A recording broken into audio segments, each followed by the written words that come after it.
I guess we got to do a show, huh? Yeah. We're sitting here not ready to do Birds 365. We're talking wrestling, either WWE and or AEW. Johnny Mac and Jody Mac, two pretty big wrestling fans and two all right football guys. We'll try and make it up for you for the next 2 hours. Did you watch Monday Night Raw last night, Johnny Mac? I did not live. I had some IKEA furniture to try to put together, so I got a DVR. I got to get to it today. Same here. I watched the first hour, and then I had to be on the air last night, so I didn't get the chance to go back and watch it yet. But I was not. What I did watch during the day on Peacock was the pay-per-view from Sunday night. I would say underwhelming. Backlash was okay at best. Wouldn't give it high grades. I'm a Roman Reigns guy, and he retained the title, so that's good by me. But overall, zombies. Yeah, what? That's not good. That's not good. I mean, it's a crossover with the Netflix film coming out with Dave Bautista, so I understand it. But anytime they try to do goopy stuff like that, you go all the way back to RoboCop in the WCW days. It is awful. Leaves a bad taste in your mouth. But I will say, if you're a Roman Reigns fan, the main event was great, him and Cesaro. So it depends what you're looking for. But yeah, when you do something that stupid, and this is the criticism I've had with Vince McMahon, Tony Khan, to the point Tony doesn't return my messages. When you do one stupid thing, it leaves a bad taste on the entire show. And that's where I am with both of these companies. There's too much hokey, stupid stuff. Too much. The Miz completely enveloped by zombies. Yeah, that was not good. By the way, his show is great. Have you ever seen his show? Oh yeah, I watch Miz's show all the time. I love his wife. She's very attractive and B, funny as all get out. Yeah, it's a good show. It's a good reality. He makes the show more than Miz does, in my estimation. Yeah, she does make the show. I agree with that. All right. If we have to, we'll get back to wrestling. But for now, we'll jump over to football. We got Ryan Kerrigan to talk about. That's what people tuned in for. Talk about timing. Talk about timing being everything in life. Literally, we had just wrapped up the show yesterday. Yeah. And we usually shoot the breeze for 3, 4, 5 minutes after the show is over and done with. When we shut down the stream, we stay on the line. And as we're sitting here, 2 minutes after the show is over, John goes, hey, check this out. The Eagles have signed Ryan Kerrigan. I said, they couldn't do it like 20 minutes ago. They couldn't make the announcement 20 minutes ago so we could have it for the last 10 minutes of the show. No, it came out and broke as soon as the show ended yesterday. Johnny Mac, you can attest to the fact that for a month now, I've been saying, I know the Eagles need to upgrade cornerback, and everybody is concentrating on cornerback. And I get why they're concentrating on cornerback. And we'll find out if Zach McPherson is a capable starting cornerback as a 4th-round draft pick in his rookie year. But the Eagles have done very little to build their roster and or the confidence of their fan base that they're going to have enough warm bodies at cornerback. But in the meantime, in between time, you got some other holes on this football team. Positions that could use upgrading. I had mentioned that there were a couple of really solid resume-filled defensive ends that were still available. 2 that I mentioned specifically were Melvin Ingram, formerly of the Chargers, and this Ryan Kerrigan guy from down the road in Washington, who has done nothing but terrorize the Eagles for the last decade and make Lane Johnson's life that much more difficult. And I was wondering why the Eagles hadn't made moves on either of those 2 guys. Well, you never know what conversations aren't being had off the record between agents and Howie Roseman. Well, we found out one came to fruition yesterday with Kerrigan signing a 1-year deal with the Eagles. John is still working on trying to find the exact details of the contract. The best I've seen is upwards of $3.5 million. I don't know if that means that's a salary and he's got incentives that can earn him more, or the incentives are very obtainable and that will get him to $3.5 million. I know you don't care. You just want to know how many sacks he's going to get. But the money is important in a salary cap world. So we will try and continue to investigate and see exactly how that is. I like him from a production standpoint. I don't hate paying him $3.5 million. I think the Eagles can and should be able to afford that. I'm a big fan of this signing. Johnny Mac, how about you? Yeah, I think it's a complicated signing. In a lot of ways, I don't think it makes sense. If you want to boil it down to 2021, does he make him a better football team? Yes. But every indication this team has given you is this isn't only about 2021. In fact, it's more about 2022. And where the heck's Ryan Kerrigan going to be in 2022? I don't know.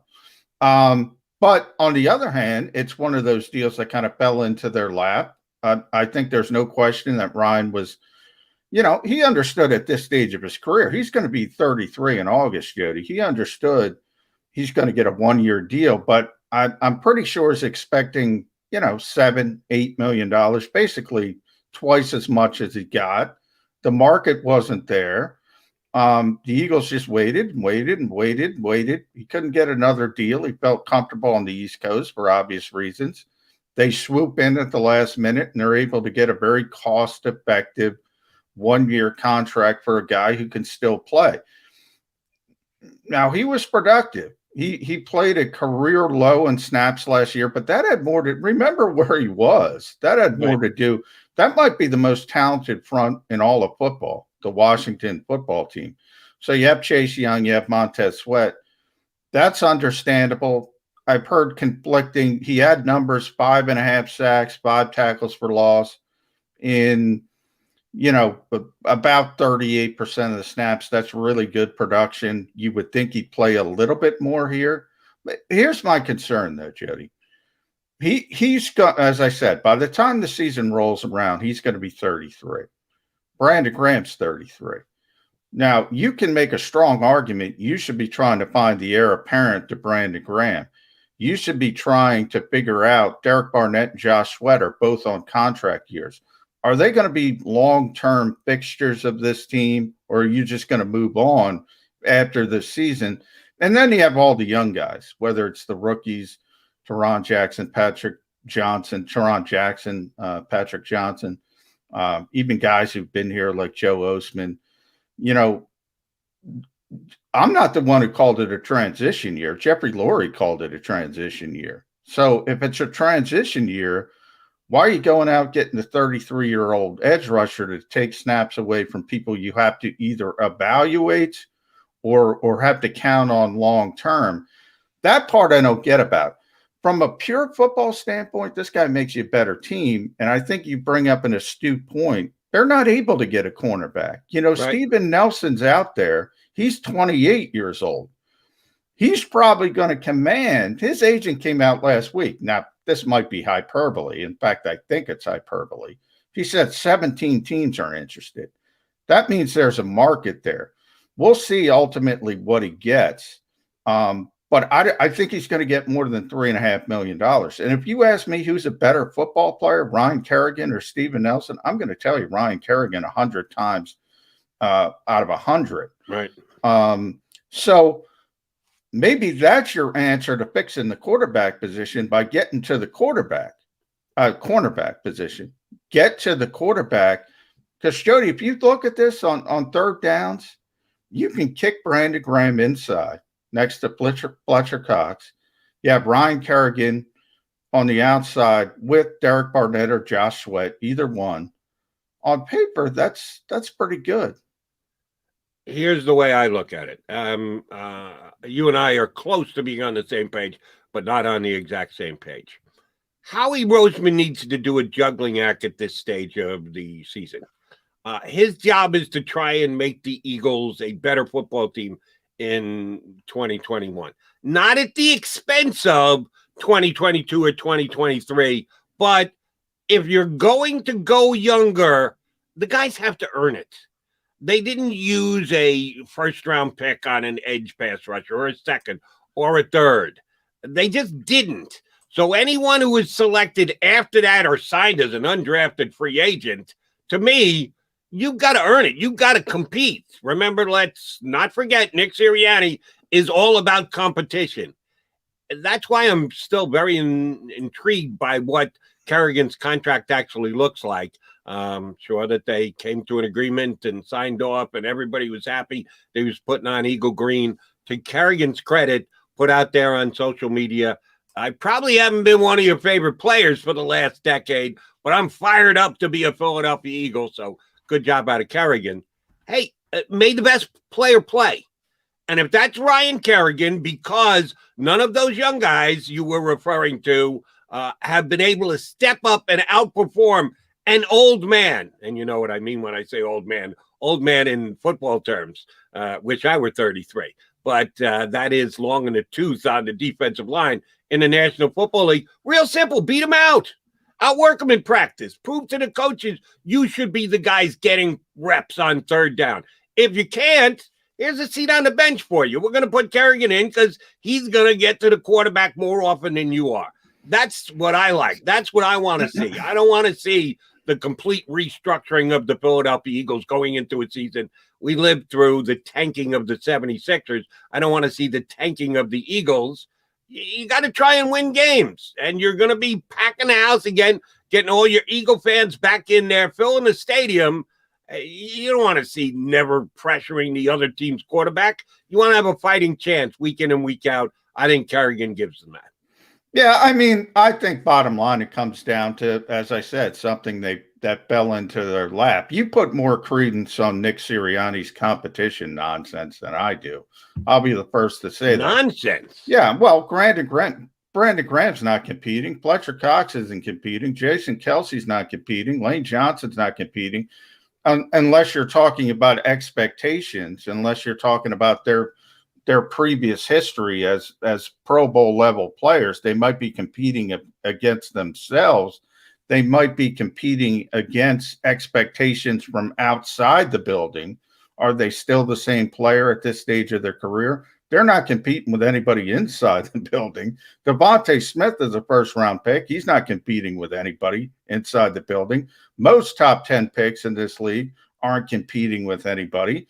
It's nonsense. I get why coaches say it, but it's coach speak. It is what it is. Where I do agree with you is he makes them a better team right now. But let's pretend, and you know, a lot of people make the Chris Long comparison.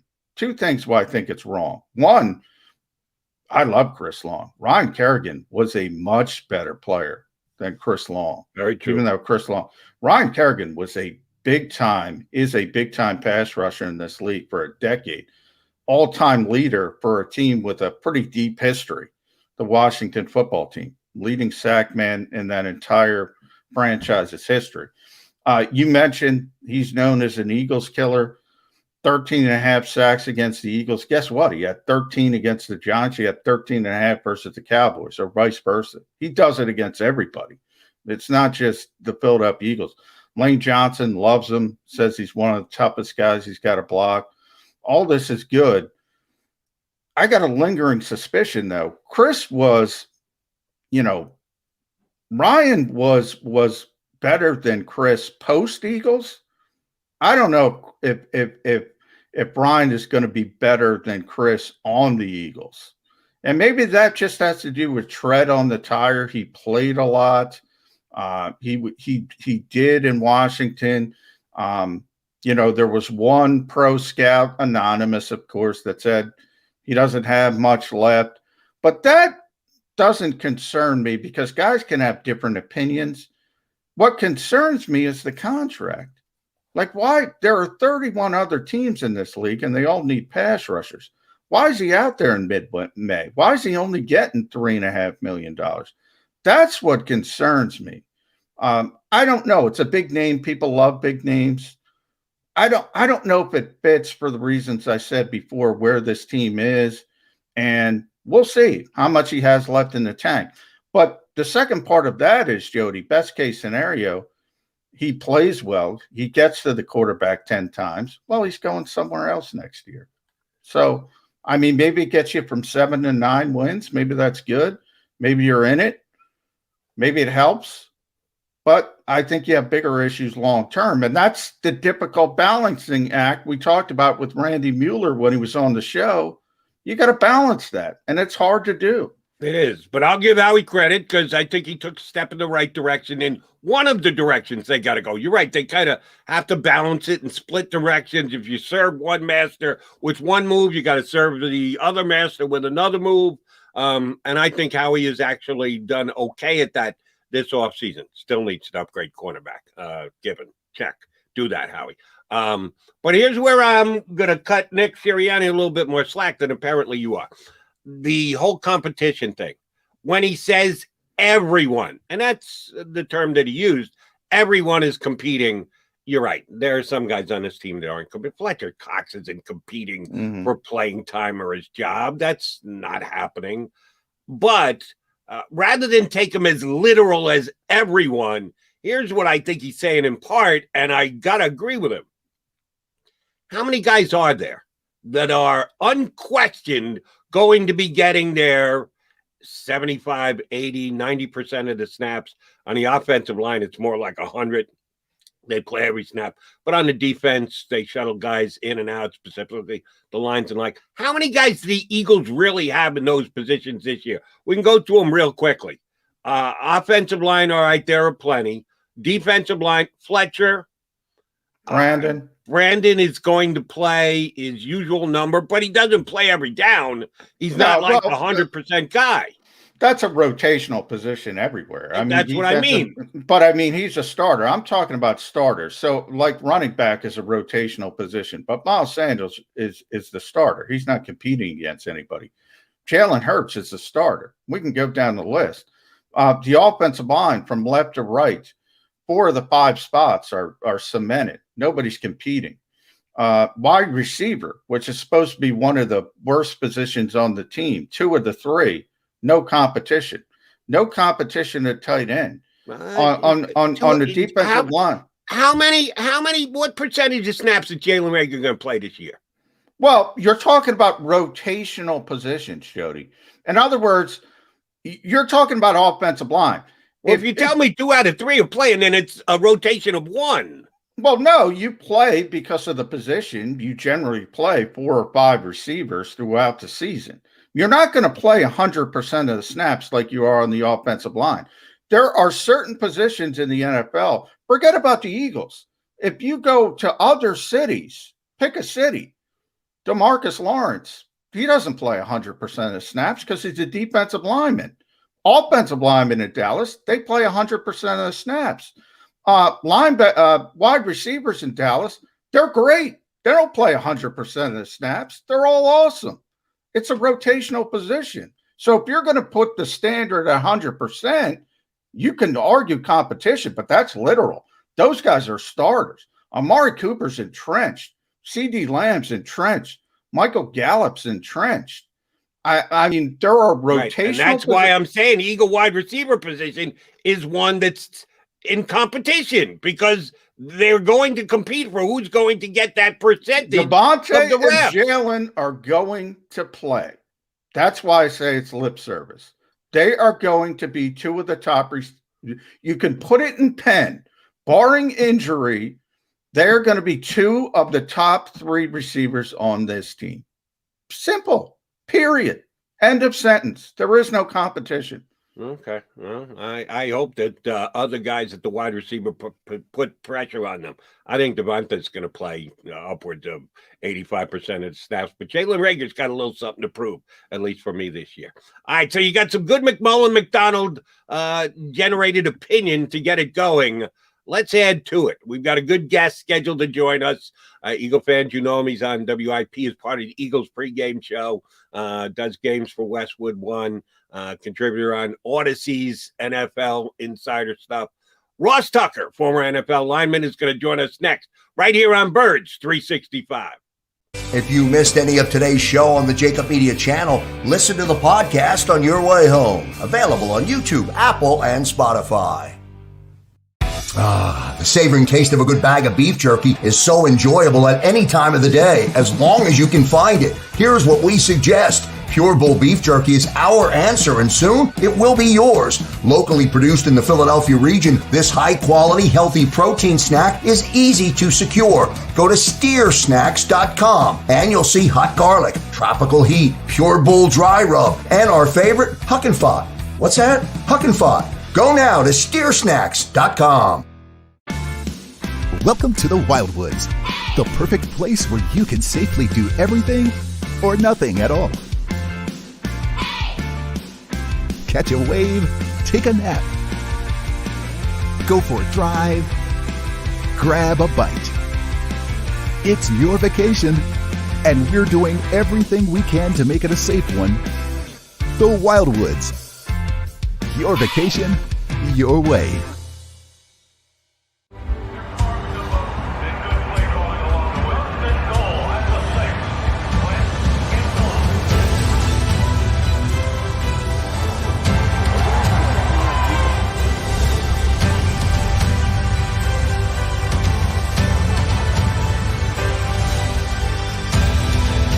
Field of life, First Trust Bank is there for you. Champions on three. 1, 2, 3. Because Philadelphia dreams deserve a Philadelphia bank.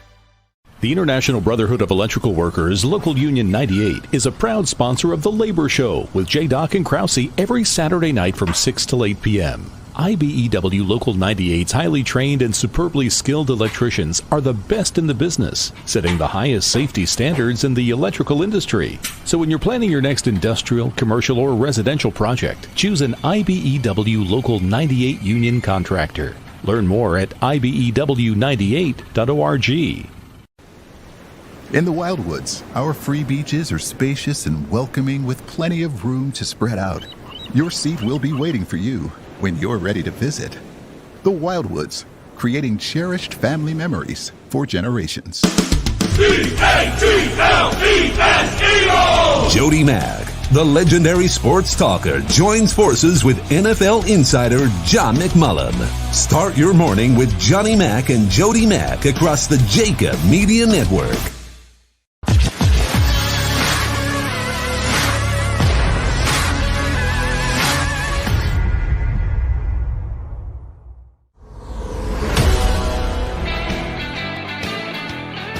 Mac and Mac guys here on Birds 365. Thanks for tuning in, Eagle fans. Our next guest, and you see a smiling face right there, is all over the place. Does the Eagles pregame show on WIP. He's got his own podcast, Rod Tucker Podcast. Does games for Westwood One, NFL Insider for Odyssey. And damn, I see him. He's already commenting on the stream. There's a guy that participates. Ross Tucker joins us here on Birds 365. How are you, Ross? Jody Mack, I am fired up, man. Hey, listen, I say it all the time. I'll say it here. When I talk Eagles, it's like not work. It's amazing. You know, this is what I grew up doing. So pretty cool to be able to talk with you guys and obviously doing the Eagles preseason games as well. They'll be here before you know it, man. I'm glad we still have at least 3. I love doing those games, and there will be a lot of intrigue for those preseason games this year. Yeah, in full stadiums, Ross. That's got to excite you to not do it in an antiseptic environment in a big $2 billion TV studio. It'd be nice to get the fans back in the building. It looks like we're on track for that. Yeah, I can't wait, man. It was weird last year. I got to tell you, I really thought I would end up maybe doing 0 games. I didn't know what was going to happen. I ended up getting a chance to do 13 college games for CBS and then 14 NFL games for Westwood One, the radio side. But being inside stadiums without a single soul in there, it's bizarre. Yeah, I mean, I think the first game I did was like Giants-Browns maybe. It was a Monday night game, and it felt like I was at a JV high school scrimmage. Yeah. Like I could hear everything they were saying down on the field, you know, and even you get cues, right? When there's a big sack or a fumble from the crowd, you get the roar, there were no cues from the crowd. It was By really, the way, unique. Ross, I missed because I get to the stadium early, as you know. Yes. And the only one there before me, not the only one, but is Ross Tucker. So there's a hard worker right there. You know why? So there's a couple of things, John. Number one, I despise traffic. Same here. So I like to get there early. Yeah. Secondly, I always have other work I need to be working on. and I'm there for the WIP pregame show, which starts 3 hours before the game. Yeah. But I want to get some of the food. I want to get a Philly pretzel, and I want to get that diet Snapple they have. I want to get, so before the WIP show starts 3 hours before the game, I get there 4 hours before. Usually, I've made friends with the cafeteria staff at the link. They'll usually hook me up with breakfast before they put it out for everybody else, because I got to eat before that 3 hour WIP show, man. I got to eat. I hear you. Been there, done that. Pregame shows start very early, so you need to get there early as well. All right, let me follow up something you said, boss, talking about doing a game with no fans there and how weird it was for you. It's got to be the same thing for the players last year when they were playing without anyone in the stands. You got to witness it and see the reaction and how the players handled it. You probably had a chance to talk to some, not many, via Zoom. You saw a clip here or there, someone else asking the questions. How big a deterrent do you think it was for the players last year to have to be able to get through that? Hopefully we're back to close to normal this year with close to 100% attendance.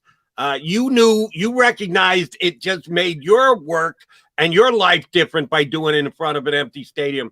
How did it work for the players?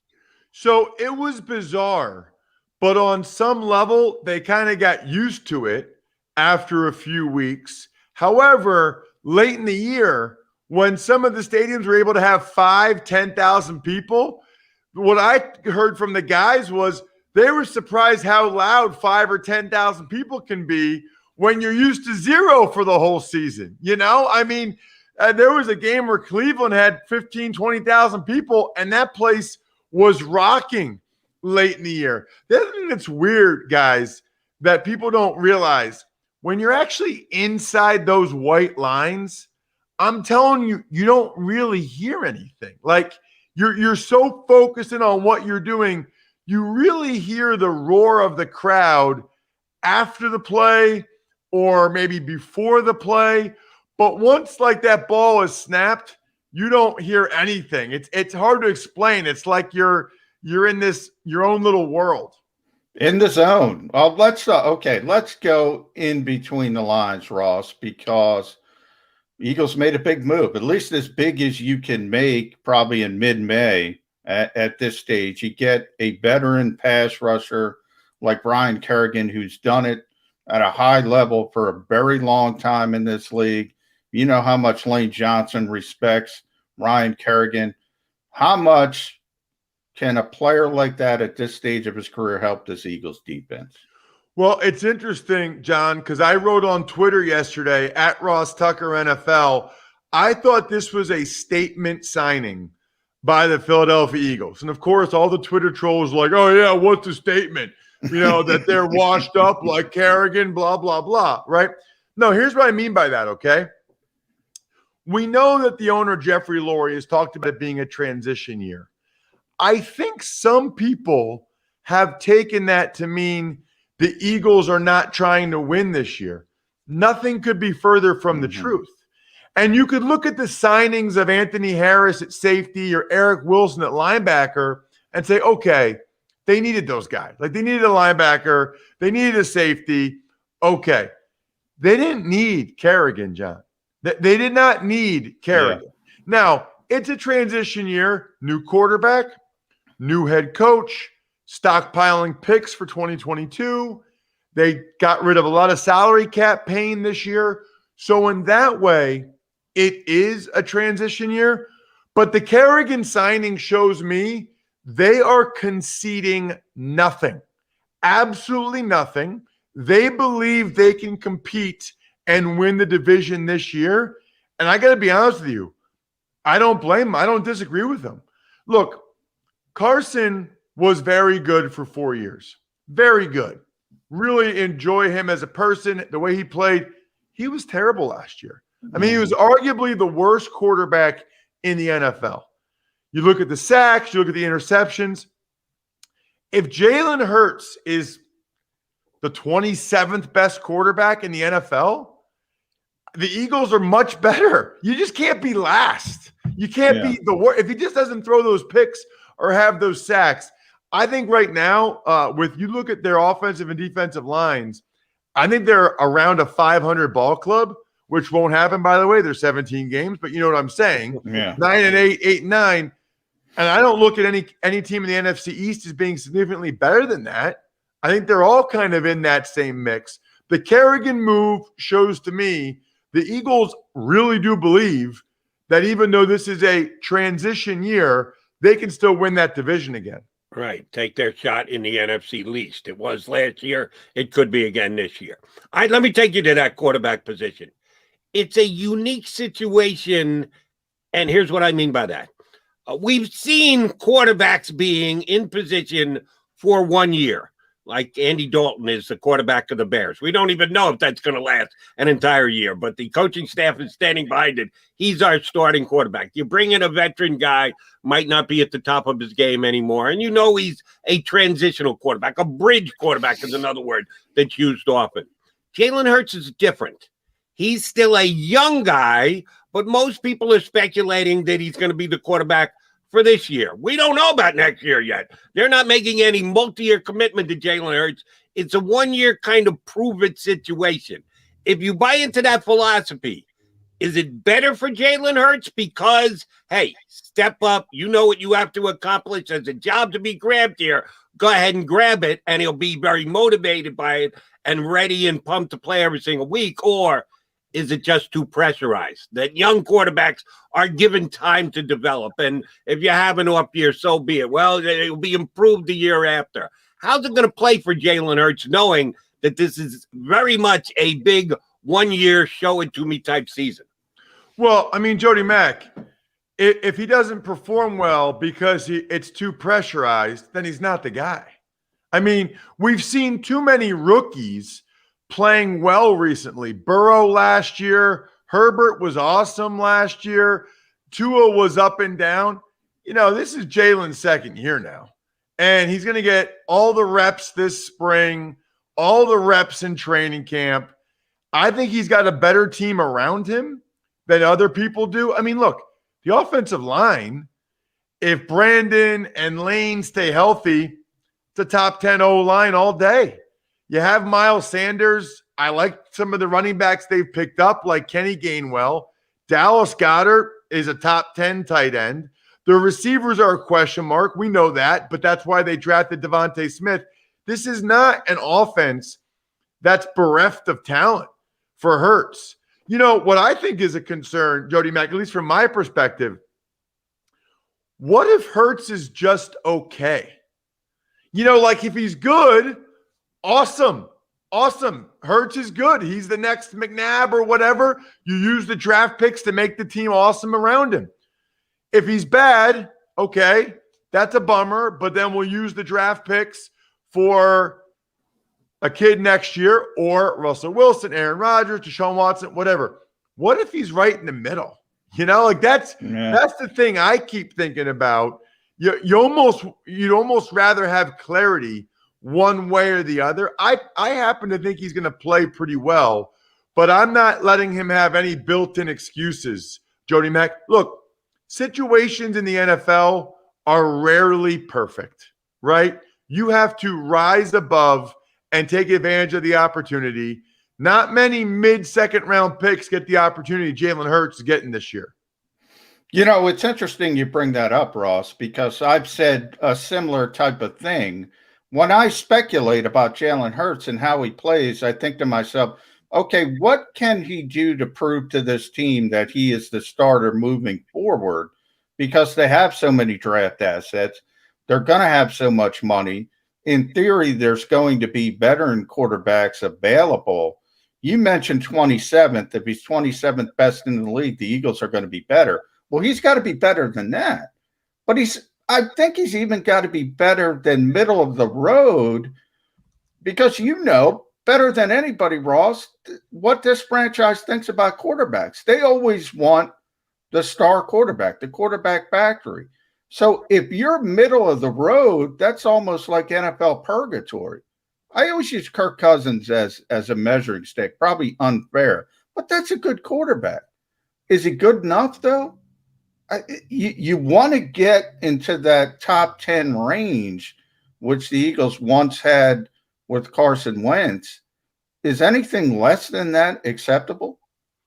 Yeah, so I would disagree, John. I would say if you have a top 20 quarterback in the NFL, I believe you can win a Super Bowl with that guy, and I think you hold on to him for dear life because it is hard to get a top 20 guy and to have them.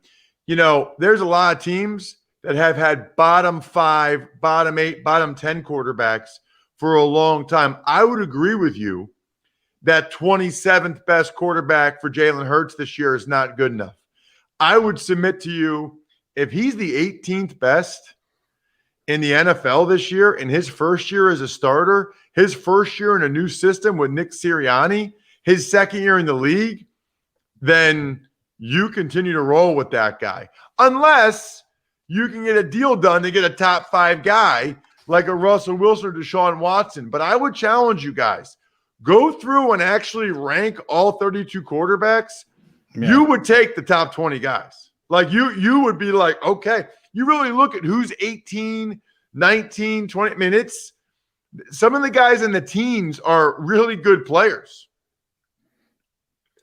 Let me throw you guys out some numbers for Jalen Hurts. I just happened to jot these down earlier today, and this is pure guesstimation on what kind of numbers Jalen Hurts could put up this year.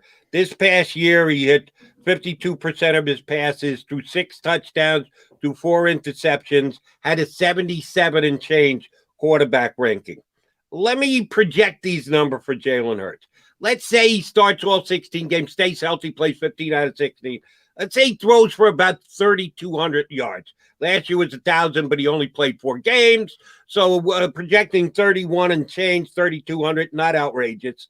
Let's say he throws about 16 touchdowns, 14 interceptions. Last year was 6 and 4, so that should be doable. His average per yard throw last year was 7.2. Let's say he doesn't even achieve that. Let's say he goes about 6.2, and he has that quarterback ranking right there at about, not even 77 like last year. Let's say 74. Is that going to be good enough for the Eagles to say, yeah, he's our quarterback, we're going to give him another year? Depends how and when, Jody Mack. If he starts off poorly and then finishes strong with the numbers you just gave me, then they might have something to think about. If he starts off pretty good and then struggles towards the end with the numbers you just gave me, they'll move on. It really does depend on the timing. Now, just the way you laid it out there, if he has 16 touchdown passes, 14 interceptions, I don't know that that's going to cut it. Not with the Eagles having 3 first-round picks. Here's the reason why I gave you those numbers. You probably didn't recognize them. Those are Carson Wentz's numbers from his rookie year. And if he comes out and reproduces what Carson Wentz did, no one was talking about moving away from Carson Wentz when he put up those numbers in his rookie year. And I know he was the 2nd pick in the draft and Jalen Hurts was the 2nd round pick, and that's a different with expectations. But production's production. Yeah, if he's going to do exactly what Carson did, why shouldn't he get the same treatment that Carson did? I'll tell you why. There's 2 reasons. Number one, this is Jalen's 2nd year. It was Wentz's rookie year. Jalen will get all the reps in training camp. Carson wasn't even supposed to start. No. It was going to be Bradford until the Vikings stupidly traded a 1st-round pick for Sam Bradford. Carson wasn't even supposed – and then, by the way, Carson got hurt in the preseason that year. He wasn't even supposed to play. Okay? Meanwhile, and maybe just as importantly, they didn't have 3 first-round picks Carson's 2nd year, J-Mac. Yeah. They have 3 first-round picks. They're in a different ball game in terms of the resources they have that they can use. Look, here's the reality, okay? I'm just telling all the Eagles fans I'm hitting you guys up right now on the chat. You guys hit me up at Ross Tucker NFL or youtube.com/Ross Tucker NFL. I am just telling you, 1 year from now, the Eagles will have a franchise quarterback. It will either be Jalen Hurts, a veteran like Deshaun Watson, Aaron Rodgers, or Russell Wilson, or they will have drafted a kid in April in the top 10. Now, he might stink. We don't know that. But my point is, there will be no discussion. When you guys have me on Birds 365 a year from now, there won't be any be like, who should be the No. We'll all know who the quarterback is for 2022 and 2023. We'll already know that one way or the other a year from now. All right, Ross, I've taken way too long to get into offensive line with you. Obviously, a former NFL offensive lineman, also a smart guy from Princeton. So I always get intimidated when there's an Ivy League guy in the room. Nonetheless, if Jalen Hurts succeeds, I think it's going to be because of that offensive line. You mentioned if Lane Johnson is healthy, these are big ifs. These are aging players. Brandon Brooks with injury history. Jason Kelsey, we all know, toughest guy in the world, plays through everything, but at some point it's going to catch up to him. Even Isaac Seumalo, and we'll talk about left tackle as well in a bit. I know you're a big Jordan Mailata guy. I still think they're going to give an opportunity to Andre Dillard. Either way, whoever wins that job, if they're out there for 16 games or close to it, that's a top 10 offensive line. If you can block people, you got a good chance to win in this league. Is that the path to Jalen Hurts' success? Well, and not only that, I would be stunned if the Eagles didn't have a top 10 O-line and D-line. I hear some of these people acting like the Eagles are going to win 5 or 6 games. Show me the last team with a top 10 O-line and D-line that was that bad.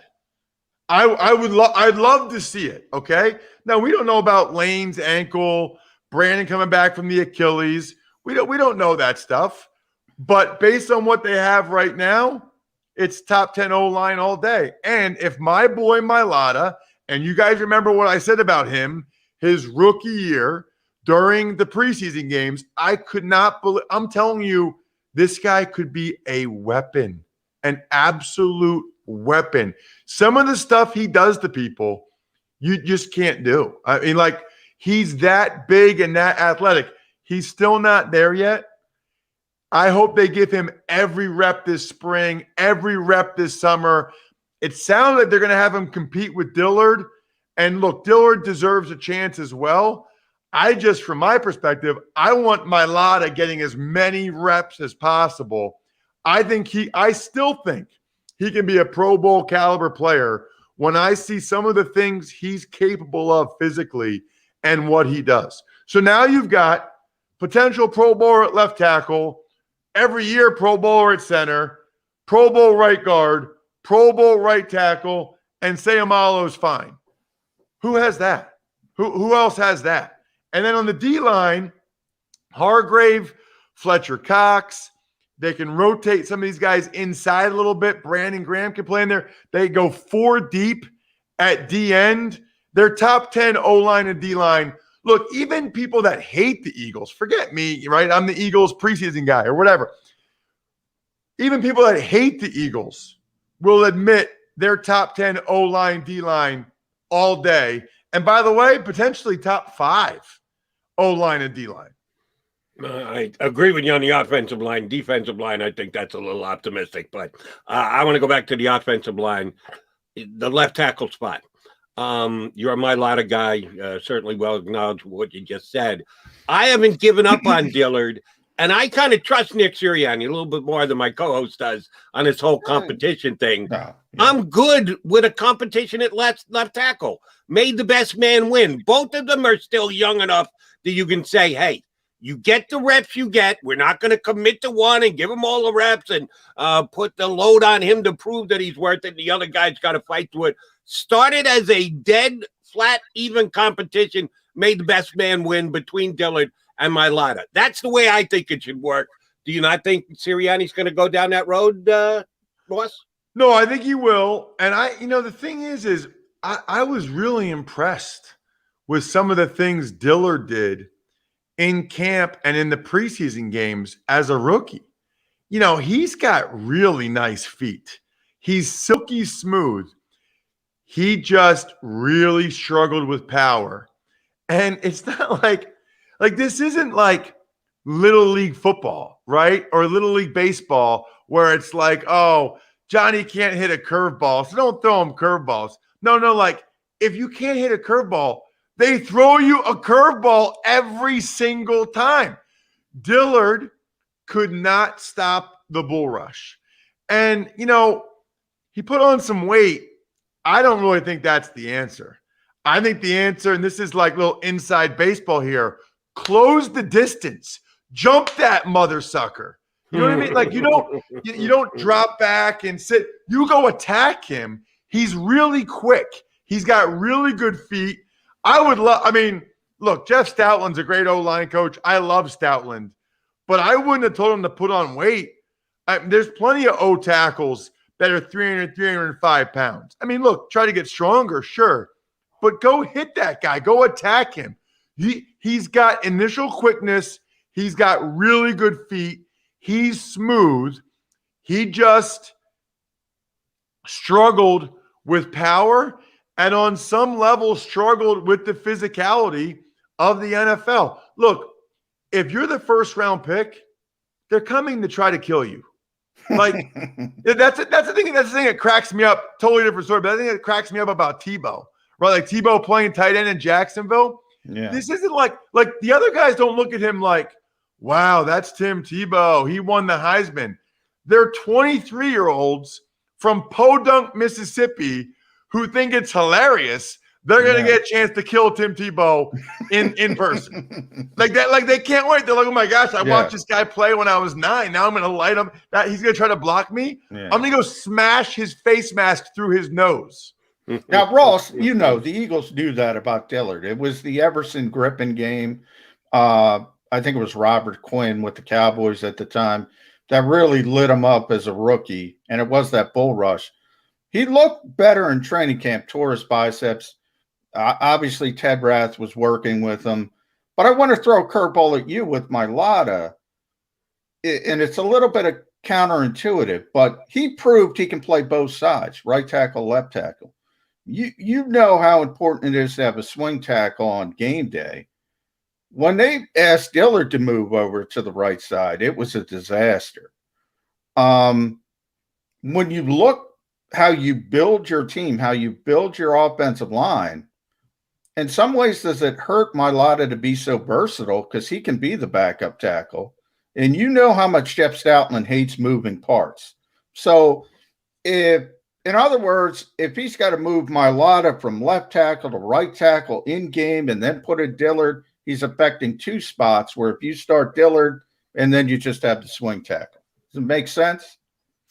Yeah, so I think that's only the case, John, if it's dead even, which it very rarely is, right? Like if Mailata's marginally better, they put him at left and either have Dillard learn how to play right, or if something happens to Lane, they can bump Mailata over and Dillard can go in at left. Not ideal, but it happens if Dillard really can't play right. But let me just say this. If you're Dillard and you really can't play right, you better be really good at left. You better be really good at left. They just don't keep guys in the NFL like that can only back up one spot. Just doesn't happen. So you better really be good at left if you can't find a way to play right.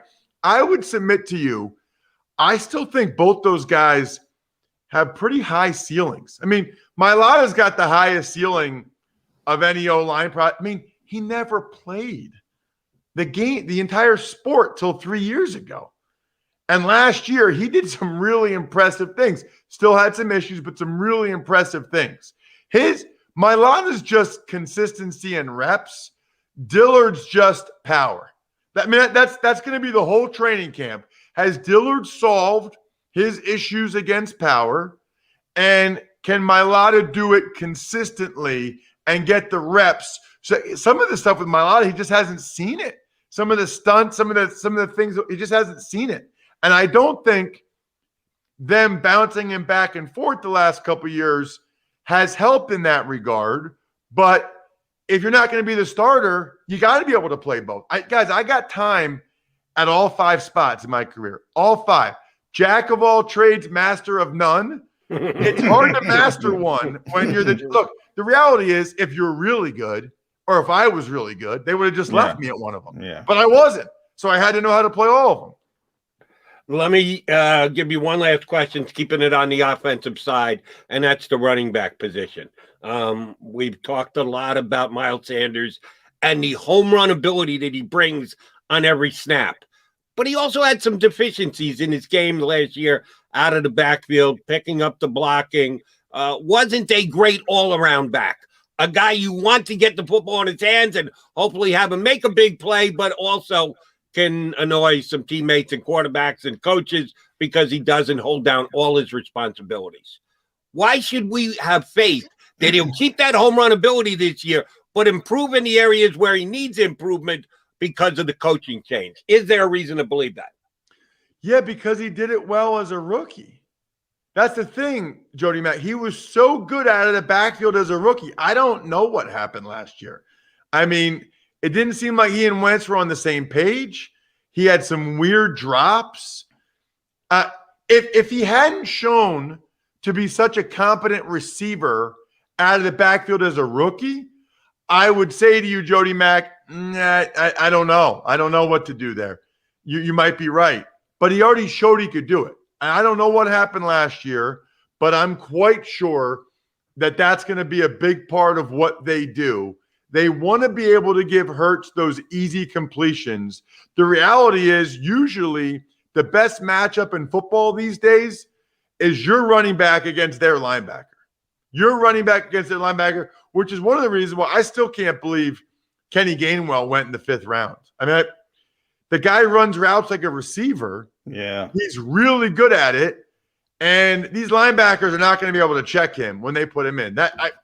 I still haven't gotten opted an out. explanation That's the for only that. reason, Ross. Yeah, he opted out. That's pretty much the only reason he went in the 5th round. That was great value. Last one for me. Follow Ross at Ross Tucker NFL right on the screen there. Twitter at Ross Tucker Pod. Best in the business. He's everywhere. All to see. Westwood won. Eagles preseason. I'm going to get to see Ross in the press box getting that early breakfast, hopefully this year. I haven't mentioned Landon Dickerson, Ross. I have not mentioned him. I saw him last week at rookie camp.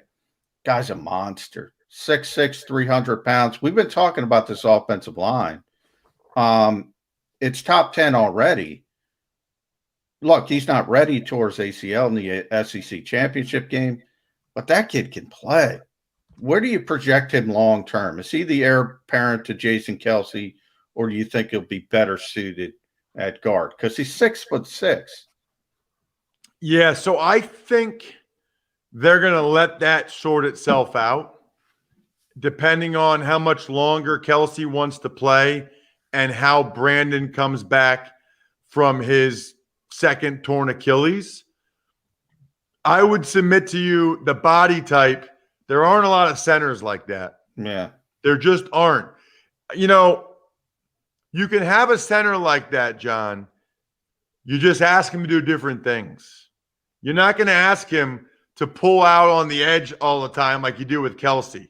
You're not going to have a guy that's 6'6", 330 doing the same thing as a guy that's 6'3", 290. They're going to play the position differently. However, you can have a little bit more power, a little bit more pop at the point of attack. There are other things you can do. You can be stout in the middle and not have the pocket get pushed. But my guess is it will declare itself based on what happens with Brandon Brooks and Jason Kelce.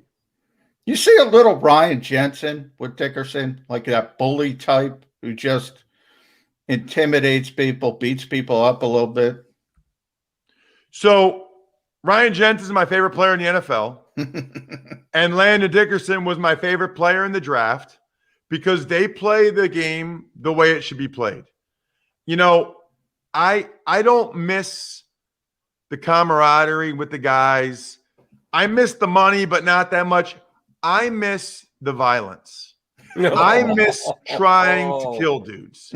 That's what's fun. You can't do that anymore. I'm 42. I coach my daughter's softball. But every once in a while when I'm driving around my car, I just daydream about someone like pushing my wife in a bar and me just being I miss being able to hit people as hard as I could. That's what's fun. It's hilarious. You run around lighting people up. That's why I love Jensen. That's why I love Dickerson. I am praying he stays healthy, because if he does, I'm telling you right now, he is going to be an Eagles fan favorite. He's like a combo Jason Kelsey, John Runyon platter. How about that? How about that if he stays healthy? Now I'm actually scared, because we know Ross Tucker's one of the hardest working men in the entire business, but he just gave us his love of violence.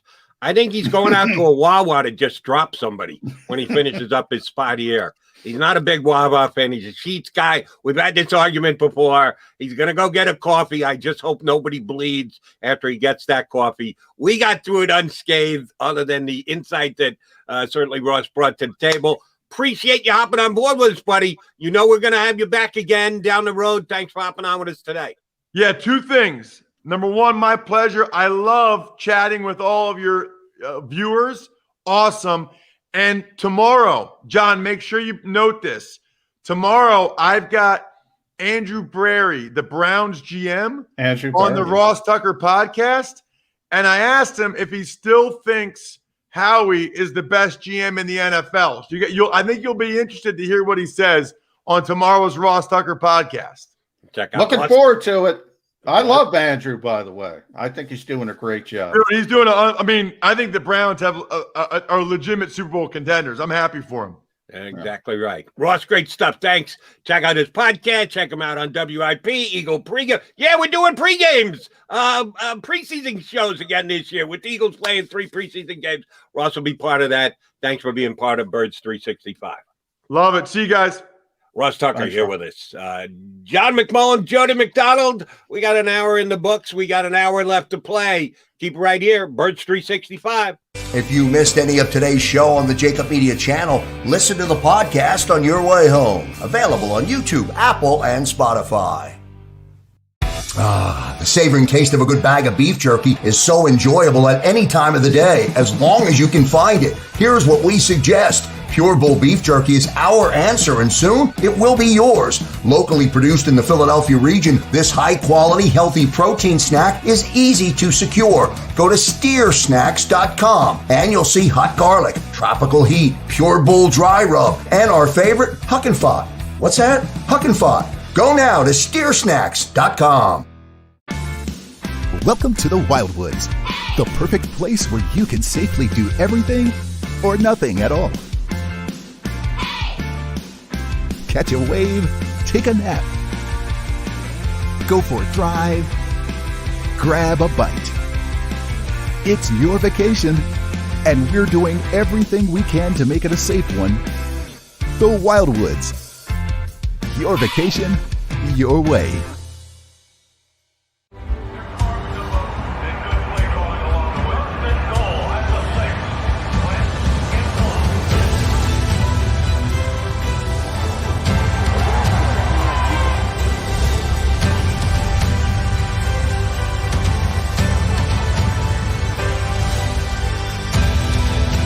Field of life, First Trust Bank is there for you. Champions on 3. 1, 2, 3. Because Philadelphia dreams deserve a Philadelphia bank. The International Brotherhood of Electrical Workers, Local Union 98, is a proud sponsor of The Labor Show with J. Doc and Krause every Saturday night from 6 to 8 p.m. IBEW Local 98's highly trained and superbly skilled electricians are the best in the business, setting the highest safety standards in the electrical industry. So when you're planning your next industrial, commercial, or residential project, choose an IBEW Local 98 union contractor. Learn more at ibew98.org. In the Wildwoods, our free beaches are spacious and welcoming with plenty of room to spread out. Your seat will be waiting for you when you're ready to visit. The Wildwoods, creating cherished family memories for generations. Jody Mack, the legendary sports talker, joins forces with NFL insider John McMullen. Start your morning with Johnny Mack and Jody Mack across the JAKIB Media Network.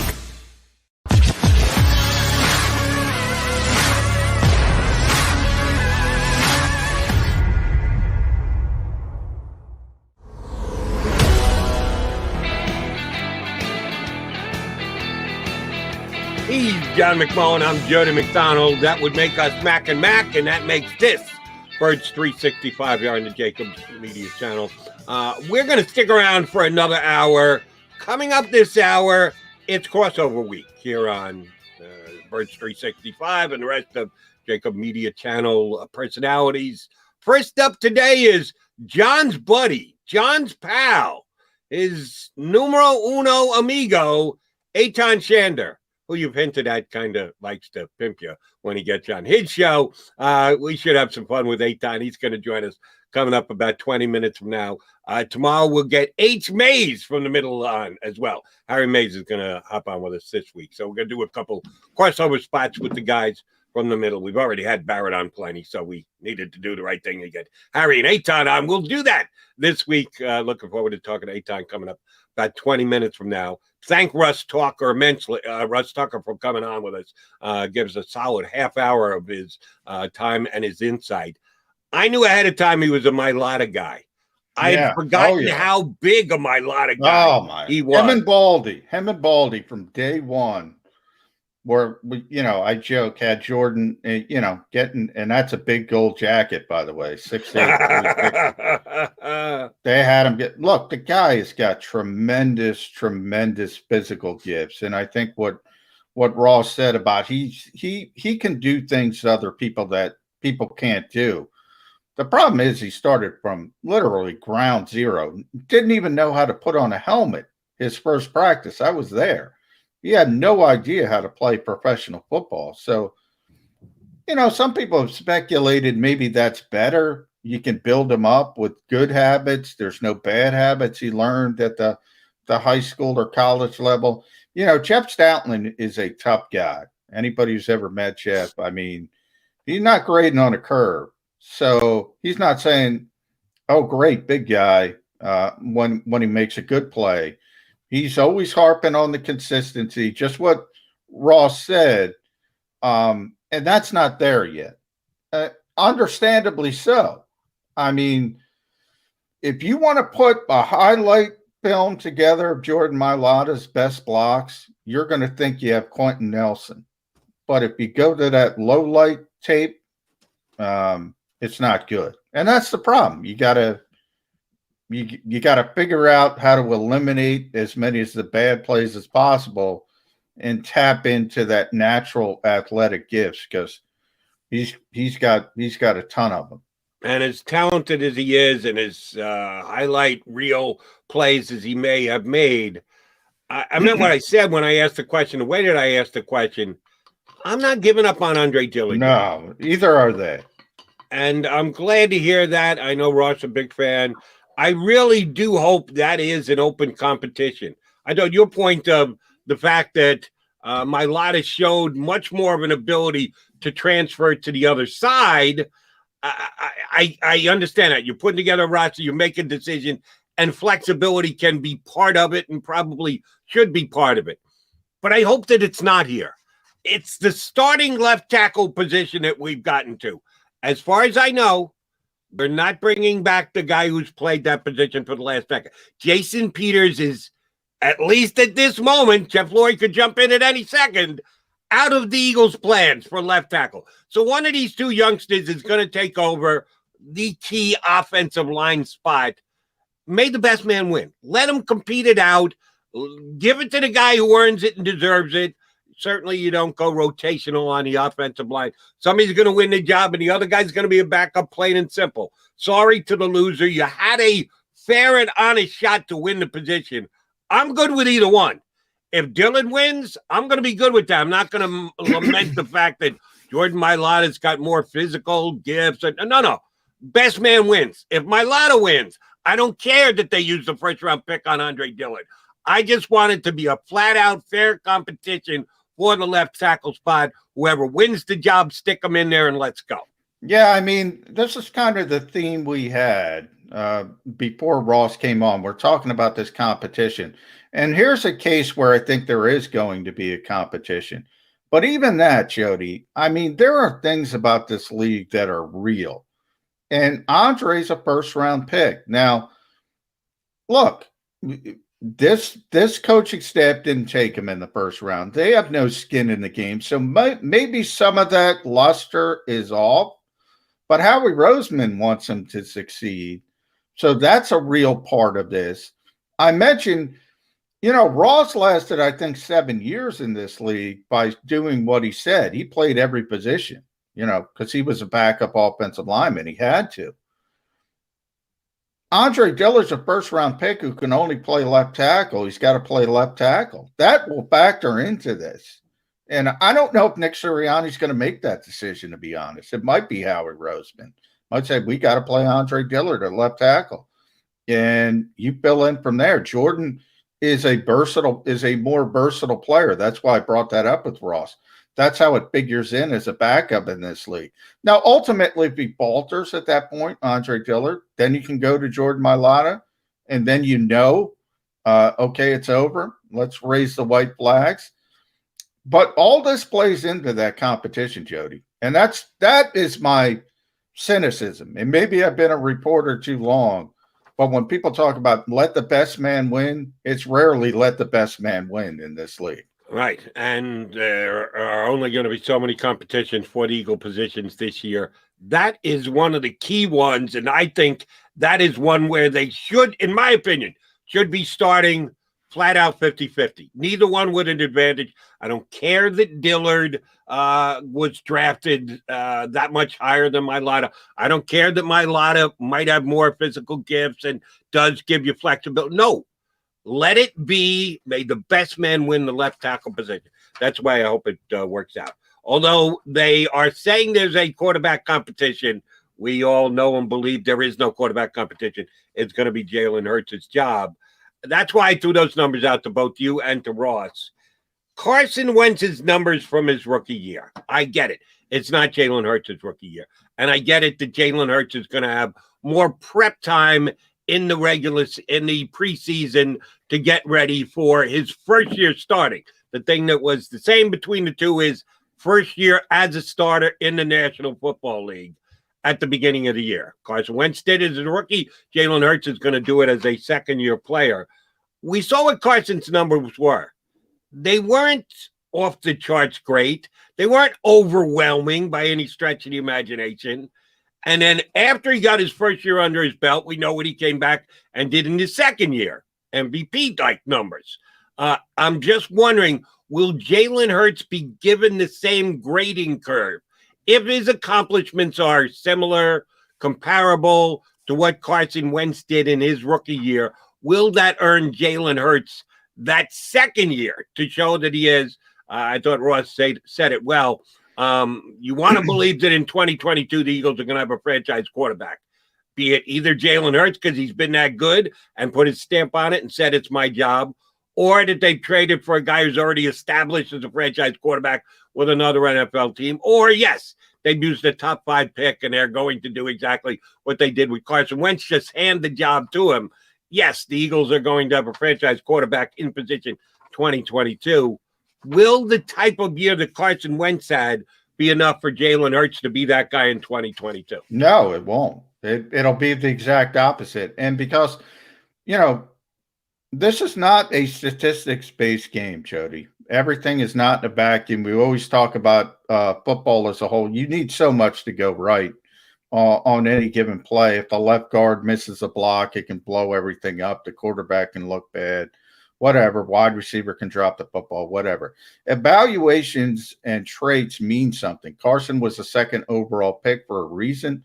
The Eagles traded up to get him for this massive reason. And by the way, the revisionist history, nobody saw 2017 coming for Carson Wentz. We all said maybe the Eagles can make a run towards the playoffs if he can take a significant step forward in year 2 as a starter. Nobody was saying, oh, he's going to be an MVP level player in his second season. That's true. But the Eagles evaluated him very highly and thought he had the physical traits, the skill set to be a superstar quarterback in this league.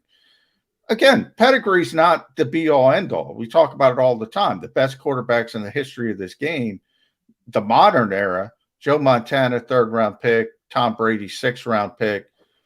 There are outliers, but benefit of the doubt. I just talked about it when Andre Dillard. You're going to get the benefit of the doubt as a number 2 overall pick. You are not going to get the benefit of the doubt as a 2nd round pick or a 3rd round pick or a 4th round pick. Might not be fair, probably isn't fair. And you can point to that and go into Howie's office after the season and say, hey, Jalen had better numbers than Carson. You know, he's going to say, get the hell out of my office. I mean, I got to go get myself a quarterback. It's got more to do about evaluation. I know you threw that 16-14 number out there. If those are the numbers, he's not going to be the quarterback of the Eagles in 2022. He's got to do better than that. But the good news for Jalen Hurts is he does have an opportunity. He's going to get an opportunity. And if he plays well, and if he plays better than that, and Ross also brought up some points about he's got a better offensive line on paper if guys stay healthy. He's got better receivers on paper if Devontae Smith is what we think he's going to be, if Jalen Reagor can stay healthy. He's got better skill position players. So, and in some ways, he's set up a little bit better. I do think people look at this offense and say, where are the weapons? Because of the receivers. Well, yes, Devontae's got to play well. Jalen's got to stay healthy and improve dramatically. Miles has got to get back to his rookie sort of standard. Dallas Goedert has got to be what everybody thinks he can be, and that's a top tight end. If those things happen, he's got a good supporting cast. Does, but yes, I agree with you that the bar is going to be set at a little bit higher than probably maybe you or I think, mostly me, think is going to be fair, because I know that Carson Wentz did what he did, the progression of Carson Wentz from year 1 to year 2 as a starter. I know Jalen Hurts would be year 2 to year 3, but he only did get a chance to start 4 games. So I think a better comp, Jalen Hurts rookie year to Carson Wentz rookie year. No, the better comp is the first year opening day starter compared to the first day opening day starter. I think that's kind of harsh, borderline unfair, although I think you're right, that Jalen Hurts is going to have to go above and beyond what Carson Wentz did. Yeah, Carson Wentz did it and then took that mega step up the second year. You're right. Nobody predicted it. Maybe not Carson's parents thought he could take that massive step that he took. But why shouldn't Jalen Hurts, just because he's a 2nd-round pick rather than the 2nd overall pick? That's the reason why he needs to achieve that much better to hold on to that job? You know, you as a Jets fan know better than anybody else the story of Mo Lewis, who was a hero in a moment, you know, knocking Drew Bledsoe out of game. And everybody's like, oh, the Patriots are done. The Patriots are. Then you have 2 decades of misery, 2 decades of absolute misery. But again, I use that term revisionist history. At the time, everybody was like, when are we getting Drew Bledsoe back? When can we possibly get Drew Bledsoe back for the New England Patriots? And Tom Brady turns into Tom Brady.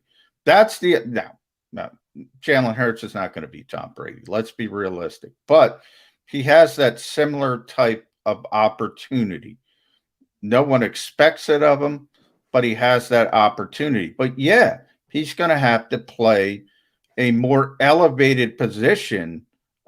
He's going to have to do better because there's more question marks than a guy like Drew Bledsoe, a former, top overall pick, a guy like Carson Wentz, a former 2 overall pick. Pedigree is real in this league, Jody. It is very, very, very real. It is, and in a capped league, the commitment that you've got to a guy and what you're paying him is actually part of the equation, which you would hope that it wouldn't be, that it would be all a meritocracy. You get what you earn and deserve, but it's not. It's where you were picked and what a kind of a commitment they made to you. And that is certainly part of it, even though I don't like it, but I have to acknowledge that is the way that it runs. Point we haven't touched on yet, know that you know it full well. Zach Ertz no-show. at the Eagles minicamp yesterday. Which, by the way, I asked a couple other guys as well. I think the term you used was considerable amount of players in attendance at phase 2, the first of the optional off-season workouts. Certainly Zach Ertz wasn't part of it, and none of us expected it to be. But the Eagles did get a good number of guys that showed up. What does that tell you? That I saw a couple other reports from around the league. Some teams had many as 80 players there. Yeah. I don't know if the Eagles had 80 yesterday, but they were one of the earlier ones who got out and said, yes, we're taking advice from the union. We're going to take optional to mean optional. We want to do our virtual work on Zoom, and we'll work up by ourselves, but we're not planning on going into the facilities. A pretty good number of Eagles showed up at the facilities yesterday. What do you make of it? The league and the players union have been discussing these issues behind the scenes. And when you mentioned the NFLPA came out with all these statements from the teams, that was pre-negotiation.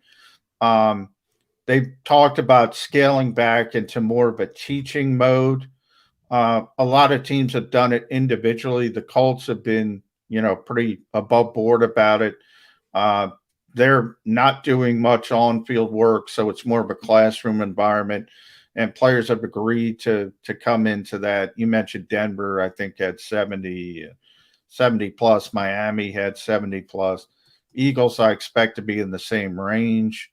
And it's going to be more of a teaching environment, not as much as an on-field competitive environment. Coaches have kind of pushed that over the years, tried to push the envelope. Baltimore is famous for that. They've gotten fined a number of times.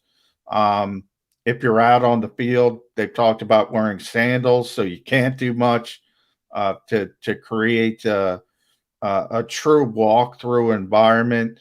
So that's where the Eagles are. And Nick Sirianni has said, he expects a lot of people. They just did COVID testing yesterday. So today's the first day for the Eagles, technically, of that phase 2.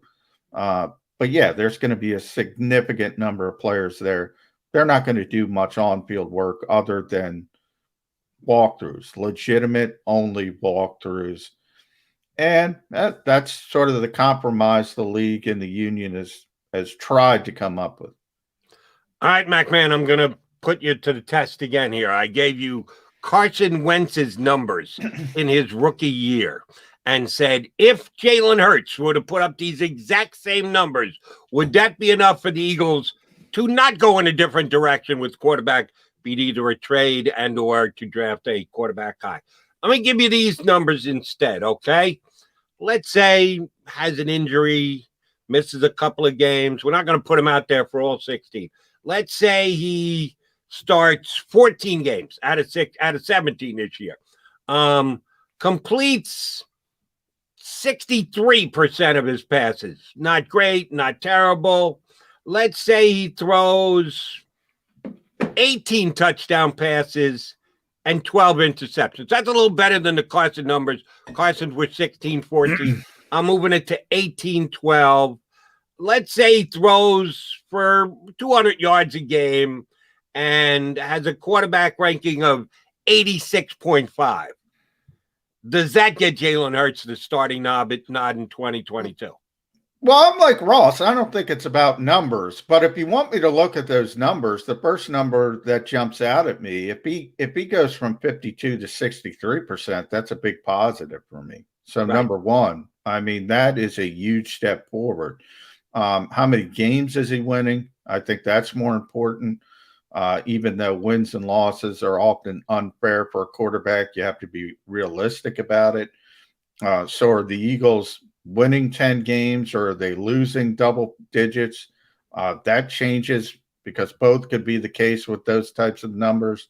But ultimately, look, we've talked a lot about FU players over the past couple of days. Can they get to Deshaun Watson? Then no, it's not good enough.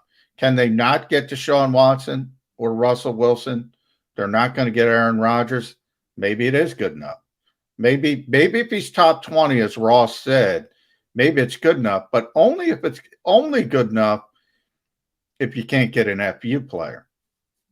The reason why I'm sorry. If they can get that type of player, no, it's not good enough. Right. So and I think Deshaun Watson is an FU player. Yes. Sam Howell's not an FU player. I'm sorry. I don't care that he gets picked with the 3rd pick in the draft or the 2nd pick or the 4th pick. Well, there's a long way to go between evaluation. I mean, we saw it this year. The Eagles didn't think Justin Fields is an FU player. You do. Yes. Or an FU prospect, I think, is maybe the best definition of him. Eagles didn't think that. Obviously, they had an opportunity. It always depends on the evaluation. They seem to like Zach Wilson. I don't know. I like Justin Fields better than Zach Wilson. So do I. But it's all personal. I was wondering if you'd notice why I gave you the numbers that I gave you, because I gave you Carson Wentz's numbers and said, are those good enough for Zach Wilson to make? You know whose numbers I gave you in the second grouping? Hit me. That would be Tom Brady's first year as a quarterback, Yeah. taking over for Drew Bledsoe, as you pointed out. Thank you very much, Mo Lewis. Those were the numbers Brady put up, and he went on to become the greatest of all time. So I was just wondering if those kind of numbers, if they can't buy Jalen Hurts the starting job, what really are we doing with the Eagles? Well, different era of football. It's weird to say that in, the guy's still playing. Yeah. To talk about a different generation of football. That's literally a different generation of football. I think the number is 92.3. I had it memorized for years and years and years because that was Joe Montana's final passer rating for his career, which was unbelievable. And now is middle of the road. Right. So, yeah, it's 92.3. I just looked it up. That to me was like 714, 755. I always remembered it. Now it's you're average at 92.3. Right. And you go back to Tom Brady's first year to right now. Look, I mean, the game has changed so much. You have to put up better numbers than that, or you're not a very good quarterback. Just notice this as I got Brady's numbers up here. In that year where he came in off the bench, ends up leading them to the Super Bowl, beats the greatest show on turf as a second-year quarterback. He's in the same position as Mr. Hurts in that he was on the team game year 1, but only got into 1 game. Yes, Hurts got into 4. He was actually sacked. He played in 15 games. He started 12. He was sacked 41 times that first year. Yeah. The most that Brady was ever sacked in his career was his first year as a starter, and he didn't even start all the games. And he got sacked 41 times. So, and by the way, Jody, I just looked it up.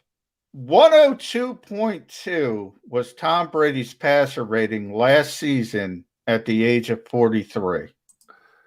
That's not too shabby, and that's one of the reasons why the Buccaneers were able to walk off with a Super Bowl. All right, we'll take a time out here. We hope, we believe we are going to be joined by one Eytan Shander. He is due to join us here on Birds 365, so keep it right here.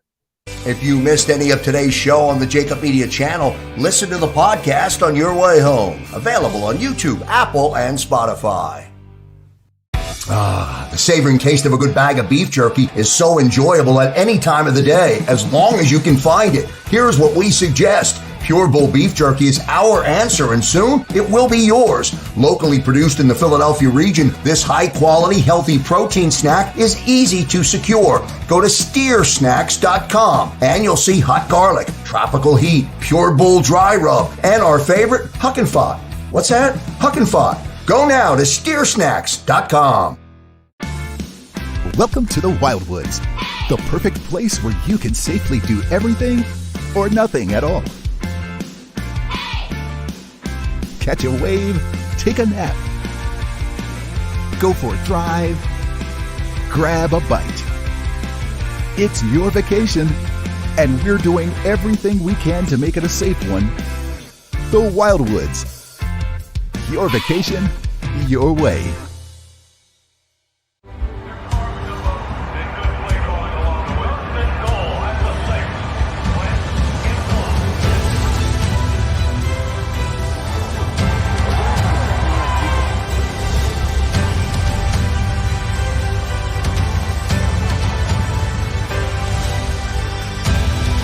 On the field of life, First Trust Bank is there for you. Champions on 3. 1, 2, 3. Because Philadelphia dreams deserve a Philadelphia bank. The International Brotherhood of Electrical Workers, Local Union 98, is a proud sponsor of The Labor Show with J. and Krause every Saturday night from 6 till 8 p.m. IBEW Local 98's highly trained and superbly skilled electricians are the best in the business, setting the highest safety standards in the electrical industry. So when you're planning your next industrial, commercial, or residential project, choose an IBEW Local 98 union contractor. Learn more at ibew98.org.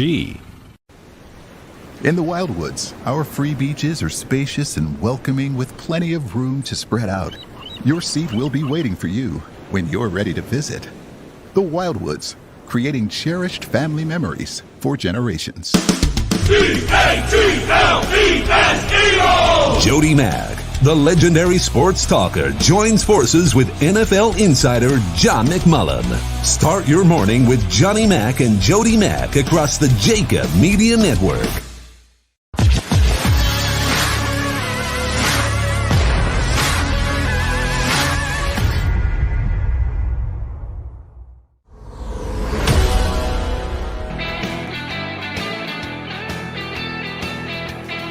Is a Tuesday get-together on the Birds 365 show with John McMullen and Jody McDonald. We've been doing this now for 6+ weeks. Johnny Mac, a lot of fun. I enjoy working with it day in, day out. We've had some really good guests on. I think we've created some really good Eagle conversation. Have we been stiffed yet? Have we had a guest just not show up for us, commit to be on the show, and then not show up at all? We've had some guys call before the show, say they do it, and then say, oh, sorry, something came up, and get in touch with us ahead of time and said, that has happened, I think, twice. No, this is Eytan, flipping us the middle finger, bottom line. Is that real? Is that really what's happening here? No, it's probably forgot something going on at home. But he'll probably get on in a couple minutes when he realizes. I always say, look, this has been a bad week. Of my 77 jobs and the 77 hats I wear, the most difficult one is booking people for this show. Man. Everybody's got and stuff. I try and give you a little helping hand. You're much better at it than I am. You got more contacts. You've been around the league longer than I have. So that's why you do most of the heavy lifting. But I toss one in there every once in a while. Ross Tucker's a buddy. I gave you a helping hand by getting him on today. No question. Ross is awesome. Although, by the way, when I see Ross in the press box next, I'm going to be a little scared. I didn't know this violence thing. He's the nicest guy in the world. Yeah, he wants to.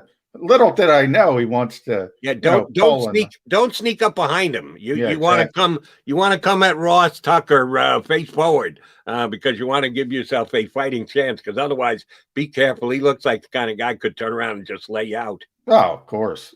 He played offensive line in the league for 7 years, which is and he is a Princeton guy. I find that ironic because he is an Ivy League guy. But by the way, and we really like Ross, and we're going to have him on again. And I do consider him a colleague. I don't know if I would call him a buddy, but a colleague. Yeah, he doesn't look like an offensive lineman anymore. To Ross, no, he lost a lot of weight. Yeah, he came down sideways. The desire to be violent is still there, but the ability to be violent might not be what it used to be because. Yeah, he used to be 300 plus. He's not 300 anymore. He's a guy who, after the NFL, was able to stay in really good condition. A lot of these offensive linemen just let it go. They stay at 300 pounds. It's just not muscle anymore. Ross is still all muscle, but he lost, 50 pounds? If he's 255, that's about it these days. Yeah. No, it's one of those things. Generally, you have to get up to 300 pounds to play offensive line in the NFL. And, sometimes that's not the best health-wise if, you're getting older in life. So I've seen Joe Thomas is another one who's, going to the Hall of Fame, the great left tackle for the Cleveland Browns, man. When he retired, he lost the weight like that. Matt Burke, the ex-Pro Bowl center, he lost a ton of weight, became a male model at one point. Really? Yeah. So some of the guys realize, you better do it quickly if you're going to do it. Ross is in that category. Hey, it's tough, man. That's why, we're talking about the NFL and the union, Jody, and about guys showing up for voluntary work. Jawan James in Denver, which is the high-profile situation going on because he got hurt, non-football injury away from the facility, lost what's going to be millions of dollars if he doesn't win a grievance. That's kind of the jockeying back and forth. These guys, it doesn't stop. I've mentioned it is a grind. It is an absolute grind to play in this league, and they don't just go home and sit on the couch in the offseason. You got to keep yourself ready. Right. And it's a heck of a lot of work, and you can change your body when it's over and done with. Let's restart from where we began the show today. The big news for the Eagles over the past, now it's slightly over 24. Well, no, excuse me. It's just under 24 hours because yesterday we did Birds 365 as we're doing our post-show little confab. Johnny Mac goes, uh-oh, look at this. The Eagles have just signed Ryan Kerrigan. They let the announcement go just slightly after 10 a.m. Eastern. Thank you very much, since we're on the air till 10 a.m. Eastern. But knew we'd be talking about it some 22 hours later. I'm a big fan of the signing. Maybe it's because I had been questioning why not Ryan Kerrigan for the better part of a month. I get the fact that he's only a one-year commitment, that the Eagles may not be Super Bowl contenders this year. I don't believe that's going to be the case. So why are you signing Ryan Kerrigan? If it doesn't have long-term implications, well, call me a narrow-focused guy, but I am kind of interested in the Eagles' 2021 season. I'd prefer them not go 4-12-1 this year, like they went 4-11-1 last year. I'd like to see them be a little bit better.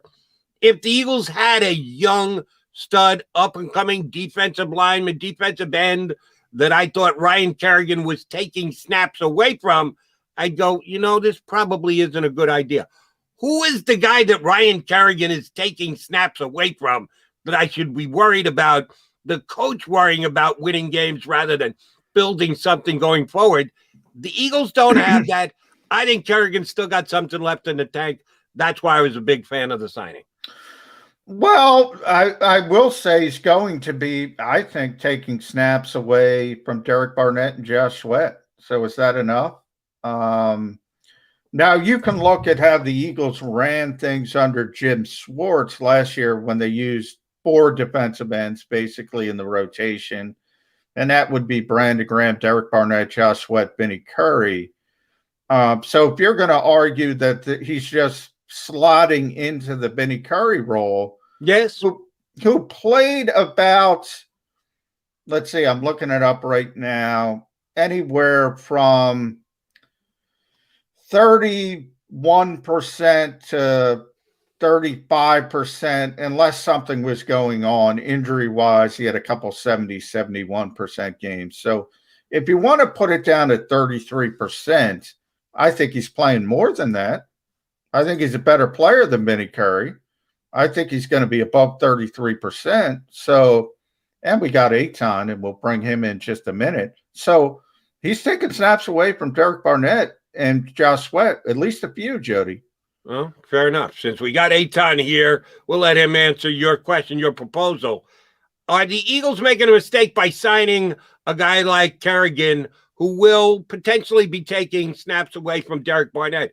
Do you think Derek Barnett's still developing, that he needs snaps to get better? He's a good couple of years into the NFL career. Shouldn't Derek Barnett be what he's going to be by this stage in his career, Mr. Shander? You know, Mr. McDonald, Mr. McMullen, I agree. I think, if anything, he needs a swift kick in the ass, right? He needs a candle lit under his rear right now. This guy's in a contract year, and they brought in somebody as essentially insurance. Now, it's not, the all-state stuff that you see on TV, but there is some level of insurance where you now have depth behind him on that line. And look, there is something to be said, Jody, about a guy coming into a contract year where you're still so uncertain about him living up to that draft pick, about him living up to being a first rounder, and really being what we thought could be a dominant force on that line. And look, not everybody's going to turn into Reggie White if you break his record in college. I get that. But still, this shouldn't be I don't even think we should be talking about whether or not Kerrigan is here taking away snaps from Barnett, because we should be looking at Barnett at this point in his career as something, at the very least, more of a formidable opponent on the D line. And now we're questioning whether a guy who had 5.5 sacks last year for Washington should actually but should be taking away snaps from him. And look, if Barnett still is not living up to it in a contract year, I don't even know how you can fault the Eagles for taking snaps away from him at that point. But Eytan, they are paying him. Well, let's play devil's advocate. They are paying him that 50-year option, which is very expensive. And, oh, by the way, Josh Sweat is on a contract year. And Jeffrey Lurie is the guy who said this is a transition year. It's not John McMullen. It's not Eytan Shander. It's not Jody McDonald. Jeffrey Lurie said that. So don't you have to find out if not only Derek Barnett, but Josh Sweat is part of your future? Because they're younger players that you can extend, whereas Ryan Kerrigan, he's going to be 34 next year. What is he going to accomplish long term for this franchise? That's my concern. Nothing. And I think that's fair and accurate. Chris Long was here for a short period of time, and people are now comparing this signing to 2017. There's going to be some magic on the field. I'm not there, and I don't want you to think that I'm there, and there's not even a yet about any of it. I think the difference is money. And the difference is what you would pay Josh Sweat to keep him versus what you would pay Derek Barnett. And I think the Eagles, as savvy and as capable as they are in working deals, would probably have something more team favorable for Sweat. Whereas we know with Barnett, the first round tag associated with the contract year, this is a pretty big investment. And I agree with you that it's a transition year, no matter what they say or try to move away from it, guys. But let's be honest as well. I think this is more about they know or they have an idea of who Josh Sweat and Derek Barnett are, and still they're not certain and they're not sold on Barnett. I would be shocked if they didn't bring Sweat back. I mean, the guy has clearly outplayed the injury tag and all the concerns that dropped him in the draft. He can be on this line and play in the NFL. I think with Barnett, this is like the poor man's quarterback situation where, you've got a bird in the hand and do you overpay because you have some talent, as opposed to moving on and admitting that was a failure. I think if Derek Barnett, for whatever reason, isn't back here after this contract, it is a failure. And you brought that up too, John, about first round picks and fifth-year options and extending people and seeing where they lay on this team moving forward on the second or even third time around. So that's where I think there's greater concern with Barnett. And I think maybe the Kerrigan move is more about him as opposed to him being Barnett, as opposed to the team and saying, all right, now we've got a Super Bowl contender adding Ryan Kerrigan. Forget Malcolm. We got Eytan in the middle here with us on Birds 365. What is the percentage chance Zach Ertz will not be a Philadelphia Eagle when the season starts this year, Eytan? I can't imagine that he's going to be back. And it looks like, and again, you guys, as far as what you're hearing and around the team, it seems similar, which is they tried to trade him. Teams figured out that they were going to cut him June 1st if they couldn't trade him. So they weren't going to give up a back-end pick. I don't think it's a bad thing if for whatever reason Zach Ertz is back. This is clearly not, and again, I don't know it deep enough, but on the surface, it doesn't look like Zach Ertz has had it with Howie Roseman. It doesn't look like Howie Roseman is pissed off Zach Ertz's agent to where nobody's talking, get me the hell out of here. I want to go play in Indianapolis with Wentz. It doesn't look like that. And although I guess if we come into this season, I'm just painting the picture here, Jody, where if Ertz is back, if we come into the season without the expectations of Zach Ertz being a top 5 tight end, a top 10 tight end, and maybe allowing Dallas Goedert to take that next leap, I don't think it's a problem. I mean, Jalen Hurts is going to need as many people as he knows out there. I think the expectations just have to be tempered. But honestly, it looks like all signals look like the Eagles tried to trade him. Nobody was going to pick up because they knew that they would cut him. So now there's just, all right, let's wait and see. And he becomes a casualty on June 1st. I think he's got some legs left. But I also think that the expectations need to be tempered a little bit, and you don't go into it thinking, well, this is Travis Kelce 2.0.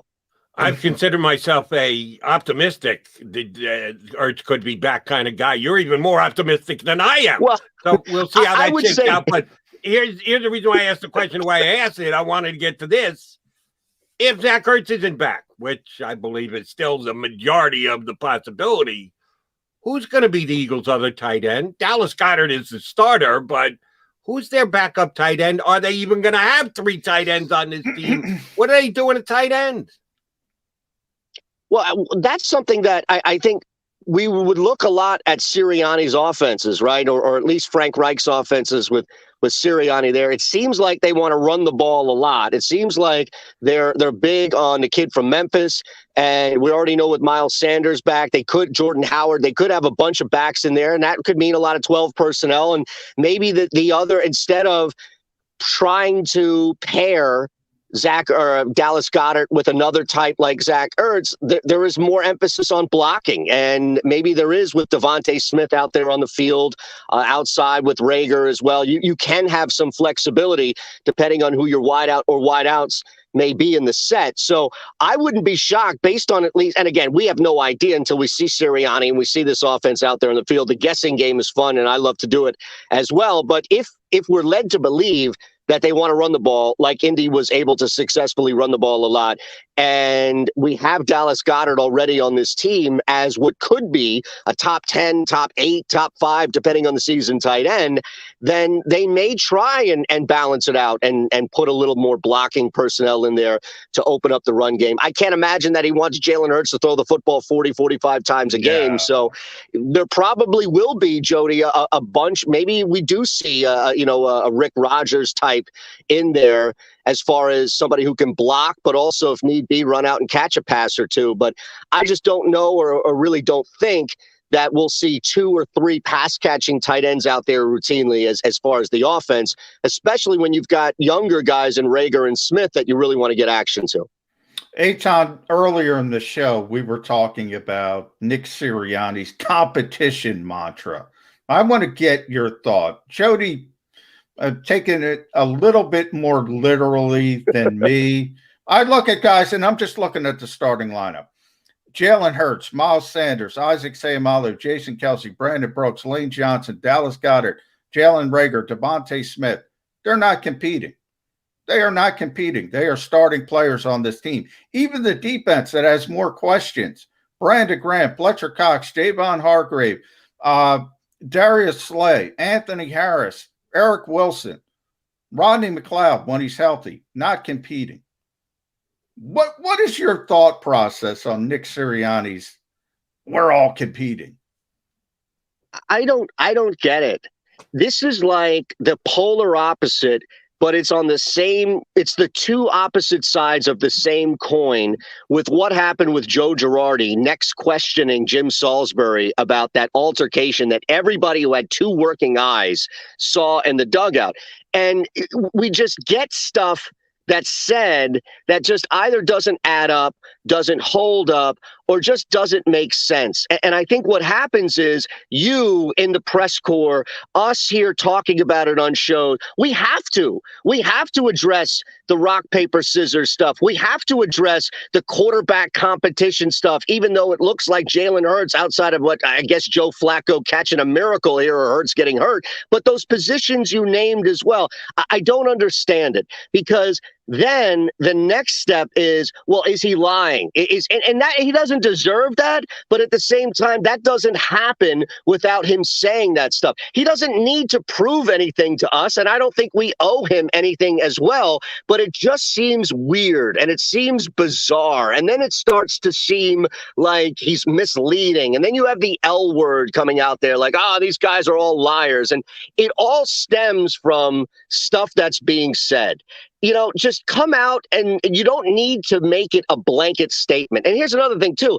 I don't think, and this is my personal opinion, guys, based on what Jalen Hurts has been through in college and based on what he's had to overcome and also make it to the NFL, what he dealt with last year, this is the last guy on the planet, or at the very least on this team, that I think needs a candle or a fire or anything lit under his ass. This dude is born motivated. And I think you start to devalue what's going on with these guys when you open up a competition for Jason Kelce or anybody else. I mean, come on, let's be honest. You can prop up, you can pump up, you can be excited about what's going on here without coming in like you're Bill Belichick and saying, all right, everybody, including Tom Brady, needs to prove themselves to me each and every year. It's like, all right, dude, slow down a little bit. You're going to ruin a lot of good things, because if you start out 1-3 or 1-4, this stuff comes back to you. It happened with Doug Peterson. We were making fun of him unable to use his headlights on a rental car before he won a Super Bowl. So I think people, when they're addressing us and they're in front of us and they're talking to us, there's nothing wrong with being testy. There's nothing wrong with being fun. There's nothing wrong with being emotional anyway. I mean, Dick Vermeil would cry, for goodness sake. So that's fine. I'm just saying, when you start to say stuff that doesn't make sense, and if you two are picking it up, right, then there's a serious problem, because on the surface, idiots like me are like, oh, yeah, they just saying that's it. But then you start to see it, and then I think it becomes problematic. All right, need your personal opinion again on this one. We had Ross Tucker on earlier, and we were talking about the competition. One place I think we can agree there will be competition is left tackle. Andre Dillard, first-round draft pick.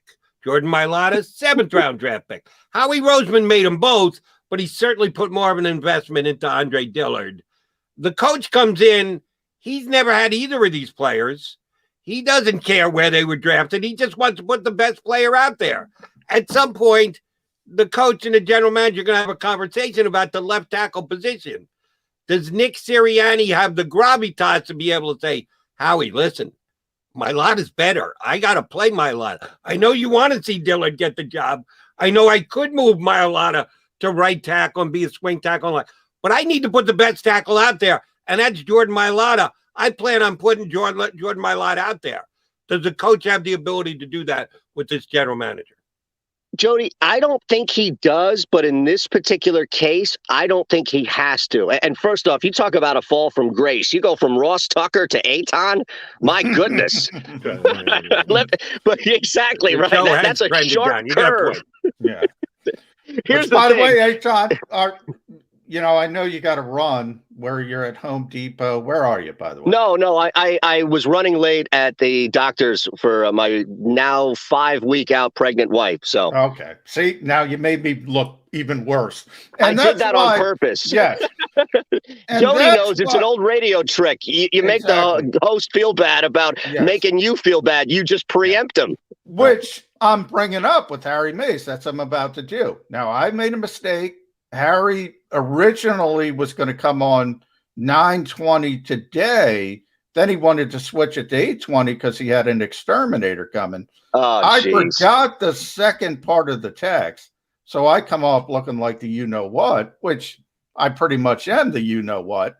So here's what I'm doing. I'm setting you up because Harry's going to blister me on the middle. So everyone should tune into that. No. Here's the thing. And Jody, you have to know, before Birds 365 began, we would abuse John McMullen's time 2-3 times a week. I mean, John was essentially part of the show without having his name on the show. So if there's anything that I can do, and of course, I mean, Jody, we go back forever, and you're a legend in this business. So I'm just thrilled to have conversations with both of you guys. So I'm not gonna take Harry's side on the show. I'll blast Harry Mays and stick up for you two, because you guys deserve an advocate on the middle, by all means. And oh, by the way, Harry's going to join us tomorrow. So if you're going to take shots at Johnny Mac, just wait till tomorrow and do it to his face. Yeah. Don't do it today on the middle. Do it tomorrow with us here on Birds 365. If he wants to bury Johnny Mac, he can do it himself. Mañana. And that's exactly. It's easy to do. Home court advantage, man. I'm telling you, when it's on your show, it's much different. Hey, real quick though, I'm curious, because back to your question, if I have just a minute, Jody, sure. I think this is an interesting case study in Howie Roseman and the ego, because what do you think hits harder? What do you think would be a bigger story or just bigger impact on Howie Roseman's ego? Is it a failed first-round draft pick and Andre Dillard, who bust most likely out of the NFL, if not the Eagles? Or is it bragging to everybody about how you mined this starting left tackle in Jordan Mailata, where you can keep your chest out and see, all those idiots on the radio and TV telling me I don't know my job? Well, we got a starting left tackle who might make the Pro Bowl. So that's where I think in this particular case, Sirianni may not have to convince Howie Roseman that Jordan Mailata is the starter, because in Roseman's world and Lurie's world, it may be more of a badge of honor or something you can brag about Mailata that mitigates the damage done by Dillard busting out. There's win-win, and then there's win-spin. Yeah. And yes, the spin will be whichever way it goes. Dillard eventually came to, and he looks like the first-round pick would be. Or look at the diamond in the rough we found in Jordan Mailata. They'll spin it either way. Whoever wins the job, the spin will come and Howie will look okay at it. We appreciate you spinning with us today, Eytan. We'll be tuned to the middle this afternoon. Feel free to pimp Harry as much as you feel necessary. He's going to take shots back into both of us. That's fine. He's got to come into our jungle tomorrow, and we're looking forward to that too. Eytan, thanks for hopping on, bud. Anytime, gentlemen. Appreciate you both. Thanks, Eytan. From the middle here on the JAKIB Media channel, Eytan Shander here with us on Birds 365. All right, we'll come back, take our final time out, put a bow on the show. Keep it right here, Birds 365. If you missed any of today's show on the JAKIB Media channel, listen to the podcast on your way home. Available on YouTube, Apple, and Spotify. The savoring taste of a good bag of beef jerky is so enjoyable at any time of the day, as long as you can find it. Here's what we suggest. Pure Bull beef jerky is our answer, and soon it will be yours. Locally produced in the Philadelphia region, this high-quality, healthy protein snack is easy to secure. Go to steersnacks.com, and you'll see hot garlic, tropical heat, Pure Bull dry rub, and our favorite, Huck and Fod. What's that? Huck and Fod. Go now to steersnacks.com. Welcome to the Wildwoods, the perfect place where you can safely do everything or nothing at all. Catch a wave, take a nap, go for a drive, grab a bite. It's your vacation, and we're doing everything we can to make it a safe one. The Wildwoods. Your vacation, your way.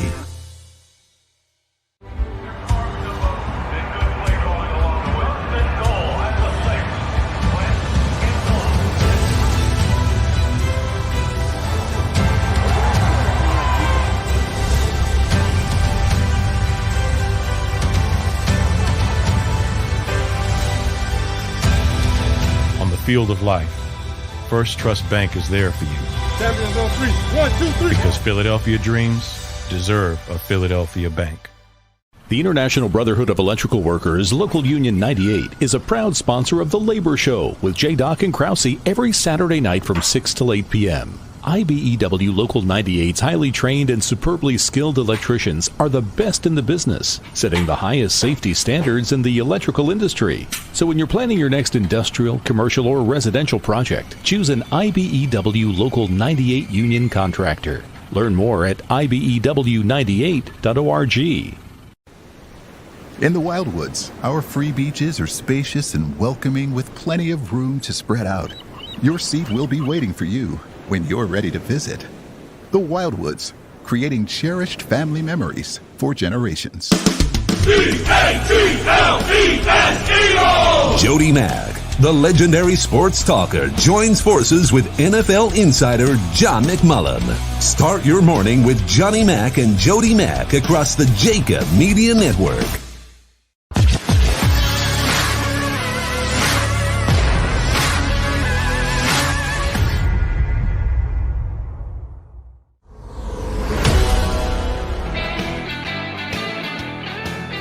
Down the stretch we come here on Birds 365 Tuesday edition. Mac and Mac guys, McMullen and McDonald. All right, J Mac.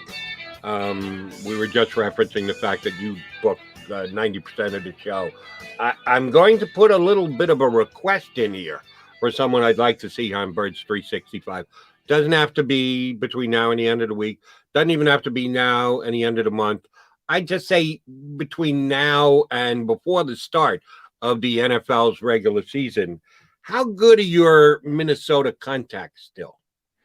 Not as good as they used to be. It's been a long time, but who are you thinking? I'm thinking about Kelly Klein, who yesterday was made the head of player personnel for the Denver Broncos, formerly with the Minnesota Vikings, worked with Pat and the new Denver GM when they were together in Minnesota. He's hired away from Minnesota and giving her a big power base. I remember Amy Trask was the CEO of the Raiders back when Al Davis owned the Raiders, but I guess that was more business oriented, that she wasn't doing evaluating of linebackers who can step in and play. Ms. Klein is going to have a say in on running a couple of different departments and actually evaluating players and the like. So from a football perspective, she's got the highest ranking on-field scouting type position that any woman's ever had. She'd be really interesting to talk to. I'd love to see us get her here on Birds 365. You need to work your Minnesota ties here, buddy. Well, I know George Payton, who's the GM at the Broncos and hired her, was the assistant GM under Rick Spielman in Minnesota for a long time. I think Kelly was in grade school when I was but what? You didn't get that? You didn't get out to her grade school? No. Don't say that, Jody. Just had to check. But she was an intern. She was a PR intern. And she slowly worked her way up. And Rick Spielman was just talking about her yesterday and how efficient she was, how organized she was. She got into the scouting part of it. Yeah, she's on, track to be the first female GM in NFL history. We'll see how it works out. I can always try, but those guys, they're not going, people in an active position. Now, Amy Trask is somebody I was thinking about contacting to be on the show. I think she's a better chance than Kelly. I mean, it's like getting Andy Weidel on this show. I'd love to do it. Andy, if you're listening, come on the show. He's not going to get permission to come on the show. That's difficult to do. Right. Amy Trask is already a member of the media, so that makes that reasonably doable, whereas Kelly Klein is just starting her new position in a position that no woman has ever held before. Yeah, it'd probably be pretty tough to get her to commit to come on the show. I thought I'd just ask. I didn't know how good your Minnesota contacts were. I'm just putting a little pressure on you, Johnny. I'm sorry. just warm me up for Harry tomorrow when he decides to take shots. Yeah, a lot of pressure there because that was my fault. It's my fault. I got to own up to it. But that's what you do, Jody. You own up to things. And I'm going to own up to something right here that nobody's going to like. Really? And that's what we were talking about. Andre Dillard, Jordan Mailata. Everybody wants Jordan. Everybody loves Jordan. Ross Tucker. I'm going to say Andre Dillard is going to be the starting left tackle of this team. Snapping it down right now. I would love to either agree with you or disagree with you, but I'm being 100% honest with our viewers and our listeners. I don't know. I don't know who's going to be the better guy. The only thing I'm hoping for, and it's about the 8th time that I've said this here on the show today, may the best man win. Have it as a truly fair competition. If it's going to be decided by number of snaps, if there are 2,000 snaps to be had from the time the Eagles show up at camp and actually have offensive guys against defensive guys for the first snap of the first game come September. If there's going to be 2,000 snaps of practice and or preseason games or whatever, give them 1,000 apiece. That's all I'm asking. Split it right down the middle, have the tape rolling on every single snap they play, and may the best man win. I hope it's not decided because Andre Dillard was a first-round draft pick. I hope it's not decided because, well, Jordan Mailata would be a great story, that he was a guy who John McMullen had to teach him how to put on his helmet, that he came out of nowhere to become an. I don't care about any of that. I just want it to be judged on the field. May the best left tackle start week number 1.